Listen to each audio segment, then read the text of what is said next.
But when you go out in everyday society and everyday life, public transport, at the shops, down the high street, I guarantee you that you will meet an autistic person, because there's so many undiagnosed people in the world that, just anyone you meet, a friend, family member, just random member of the public, they could be on the spectrum.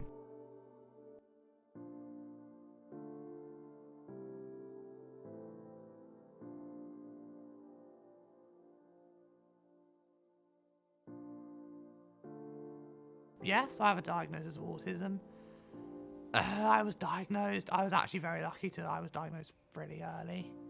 I was actually incredibly grateful to be at Blossom House, the special needs school. I was actually in a great environment to actually help and nurture and support and actually allow me to progress. I'm basically learned. I became who I am because of that school. So I see the world differently. I have a different perspective on things.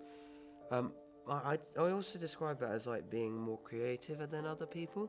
I describe it as having a more of a focused mind on things. I can focus on things. I have special interests. Both a blessing and a curse, really. If I'm going to be totally honest with you,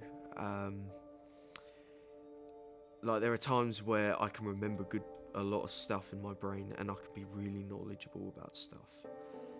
But sometimes, for example, it can keep me socialising from people because I have a lot of my anxiety levels are up here.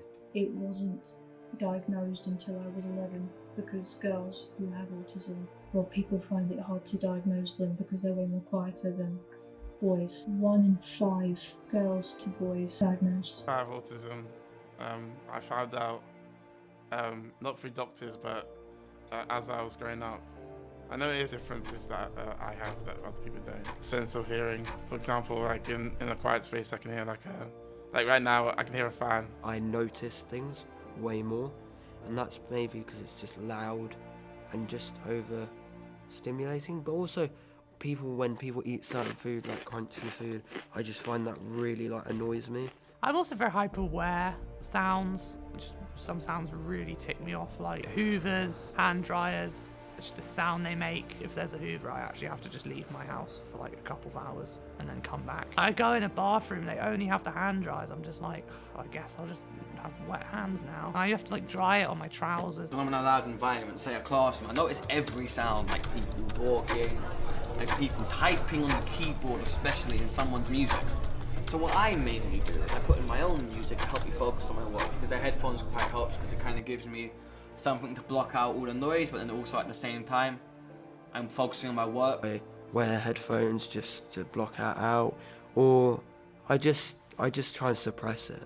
So or I'll just do my stims, my drumming, tapping my legs, just doing hand movements. Yeah, I do stim. I with objects like my fingers. I go with pens. Specifically though, rubber bands. I can just really focus me in, and I can just see all these films I've seen want to make, the characters, everything. I see them fully edited in my head. It has its drawbacks, parties. I don't really like meeting new people, starting conversations. It's that thing of people in a room and they're talking.